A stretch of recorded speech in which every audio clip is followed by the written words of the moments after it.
안녕하세요, 블랙사인입니다. 자, 삼성전자가 요즘에 미운털이 박혀서 개인들의 원망과 한숨소리에 삼성전자 역시도 힘든 시간을 보내고 있지 않을까 생각을 해봅니다. 자, 여러분, 삼성전자는 절대 단타로 투자를 하는 그런 잡주가 아닙니다. 물론 단타를 한다고 모두 잡주는 아니겠지만 이 짧은 시간에 큰 돈을 벌 목적이라면 이 삼성전자 주식은 하지 말라고 말씀을 드리고 싶습니다. 최근에 이 삼성전자 주식이 안 오른다고 걱정도 많이 하시고 원망도 하시고 욕도 하시는 분들도 많이 계신데요. 자, 질문을 하나 드려볼게요. 삼성전자를 투자하시면서 투자 기간은 다들 얼마로 생각을 하셨나요? 설마 이 한두 달 후에 팔려고 생각하시는 분들은 안 계시겠죠. 최소한 6개월이나 1년 혹은 2, 3년도 계실 텐데요. 제가 생각하기엔 그 기간도 그리 길지가 않습니다. 삼성전자의 가장 강점은 바로 안정성이죠. 주가 변동성이 적다는 말이고 장기 투자를 했을 때 안정적인 수익률과 배당을 받을 수 있는 장점이 있습니다. 자, 그러다가 작년 말처럼 이 주가가 크게 상승을 하기도 하고 말이죠. 하지만 이 삼성전자의 지난 차트를 한번 보시면 무조건 상승한 경우는 단 한 번도 없습니다. 자, 각자의 투자 시기가 삼성전자의 주가가 상승을 막 시작할 때였다면 삼성전자도 단타로 해볼만 하네. 혹은 역시 우리나라에서 망하지 않는 회사는 삼성전자야 라고 기분 좋게 투자를 했을 겁니다. 자, 그런데 여러분, 삼성전자의 지난 주가를 잘 보시면 2, 3년 동안 횡보와 조정을 받기도 합니다.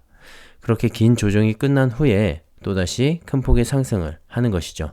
자, 그런데 다른 주식들은 이 단기간에도 변동폭이 꽤 큽니다. 오르고 내리기를 쉽게 반복하기도 하고 그 폭도 적지가 않습니다. 그래서 단타로 접근하기에 좋죠. 쉽고 빠르게 돈을 벌 수 있을 것 같기 때문입니다. 자, 그런 착각에 빠지게 되죠. 물론 수익을 내기도 하지만 길게 보면 결국엔 손해를 보시는 분들이 많습니다.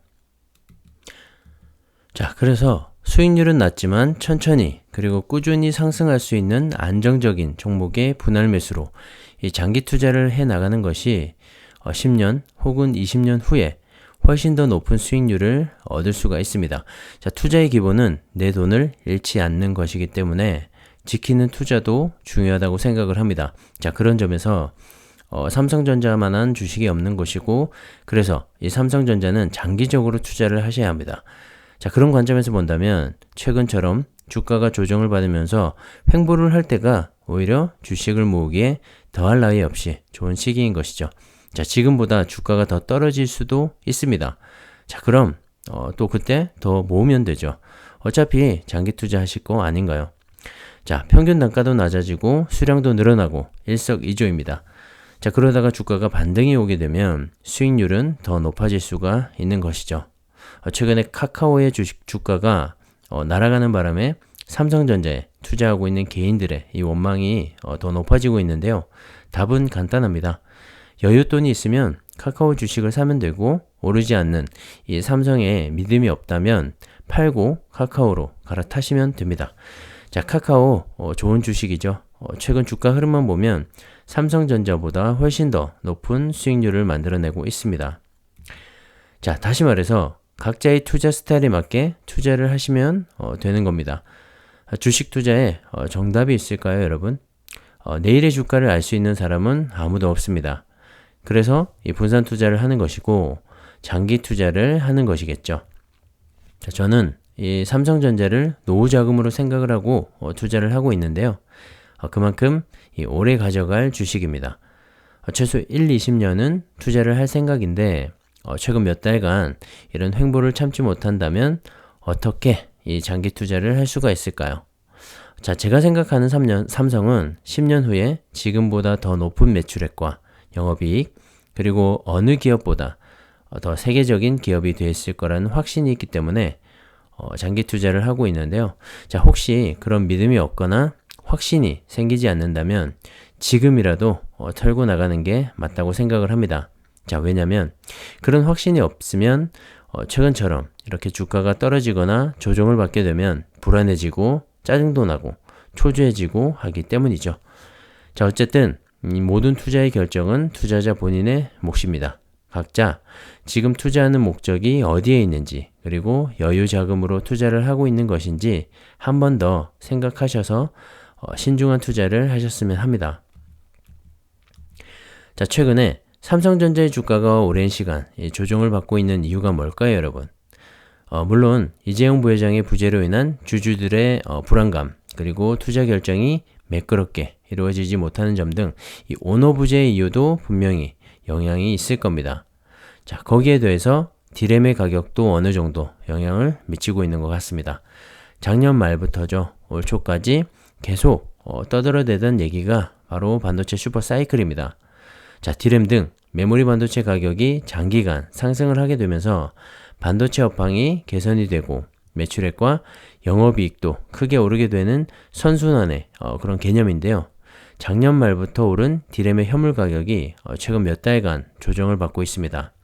자, 3월까지 쉴 새 없이 오르던 이 디램의 현물 가격이 4월과 5월 들어서 조정을 받고 있는 모습을 보이고 있는데요. 자, 보통 주가는 이 호재를 선반영하기 때문에 이 삼성전자의 주가도 작년 말부터 올 초까지 이미 디램 가격의 상승이 선반영이 되어서 움직였다고 볼 수도 있는 것이죠.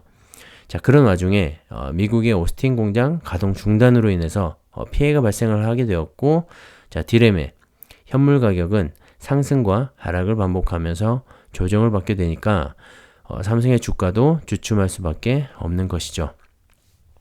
자, 상승하던 디램의 현물 가격이 주춤한 건 지금 늘어나고 있던 서버용 디램의 수요가 최근 들어 줄어든 영향인 것 같은데요. 자, 북미의 빅테크 기업들이죠.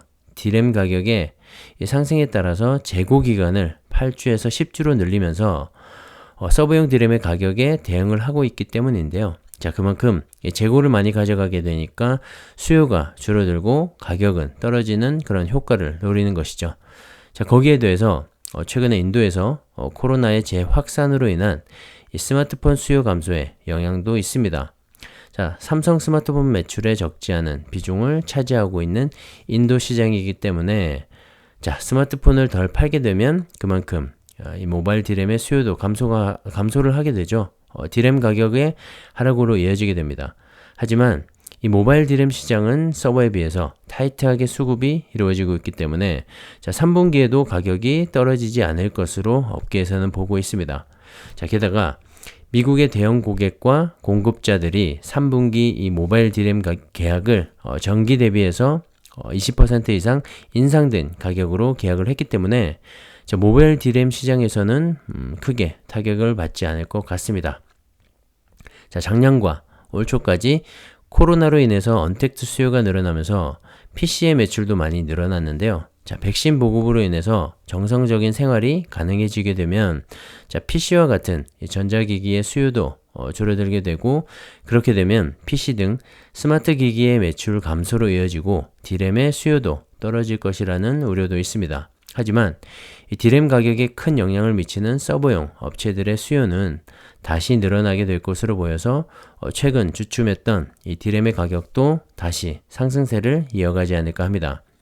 자, 마이크로소프트, 구글, 페이스북 등 글로벌 서버 업체들의 신규 데이터 센터가 올해부터 차례로 완공을 앞두고 있어서, 자, 지금 잠시 주춤하긴 하지만 상반기에 이어서 하반기에도 이 서버용 디램의 수요는 적지 않을 것으로 생각이 됩니다. 자, 업계에서는 올해 서버용 디램의 예상 수요는 지난해 대비 29% 상승할 것으로 예상을 하고 있는데요. 이미 올해 상반기 수요도 지난해 하반기 대비해서 24% 이상 상승하는 등 이미 성장세를 이어가고 있는 상황입니다. 자, 이런 추세는 내년에도 이어져서 올해 대비 31% 이상 증가할 것으로 보고 있는데요. 자, 반도체 슈퍼사이클이 내년까지 갈 것이라는 말과 이어지는 것 같습니다. 자, 그걸 뒷받침하는 게 서버 업체들의 신규 데이터 센터 구축인데요. 자, 마이크로소프트는 올해 하반기 미국과 스웨덴에 각각 한 곳을 시작으로 2023년까지 총 19개 지역에 데이터 센터를 추가로 개설할 계획이라고 합니다. 자, 구글 역시도 올해 하반기부터 서유럽과 중동 등을 중심으로 총 9개 지역에 신규 데이터 센터를 오픈할 계획이라고 하는데요. 자, 향후 1, 2년간은 전체 디램 시장을 이 서버용 디램이 주도를 하면서 가격 상승을 부추기게 될 것 같습니다. 자, 지금 잠시 주춤하던 가격 상승세도 다시 이어지게 되고, 자, 삼성의 주가에도 긍정적인 영향을 미치게 되지 않을까 생각을 해봅니다. 자, 디램 가격이 주춤하면서 삼성전자의 주가도 따라서 주춤한 모습을 보이는 것 같은데요. 자, 그만큼 삼성전자에게 있어서 반도체가 차지하는 비중이 크다는 걸 의미합니다. 자, 반도체 가격이 높아질수록 매출액도 증가를 하게 되고 다른 사업보다 높은 이 영업이익을 만들어내는 반도체이기 때문에 큰 폭의 영업이익 상승도 만들어낼 수가 있습니다. 아직까지 미비한 이 파운드리에서의 영향력은 점차 상승을 하게 되겠죠. 자, 하지만 단기간에 만들어내긴 힘든 게 사실입니다. TSMC라는 높은 벽이 있기도 하고 삼성전자가 이제 막 본격적인 투자와 생산 라인 증설을 하고 있기 때문에 당장 다음 달부터 매출액이 확확 이렇게 늘어나진 않을 것 같습니다. 자, 하지만 중요한 것은 이 가격 변동 영향을 많이 받고 있는 메모리 반도체를 넘어서서 그보다 더 마진율이 좋은 파운드리 사업이 확장되고 있다는 사실입니다. 자, 그렇게 되면 앞으로 삼성전자의 주가는 메모리 반도체의 가격에 따라서 들쑥날쑥하던 그런 주가가 아니라 좀 더 안정적인 수익 구조를 가지게 되면서 높은 영업이익률까지 만들어내는 장기적으로는 정말 안정적인 우상향이 가능할 수가 있을 것 같습니다. 자, 저는 그 점을 주목하고 있고요. 그래서 삼성전자에 장기 투자를 하고 있습니다. 각자의 생각이 다르기 때문에 오늘도 제 얘기는 참고만 하셔서 꼭 성공 투자하시기를 기원드리겠습니다. 자, 오늘은 여기까지 하겠습니다. 감사합니다.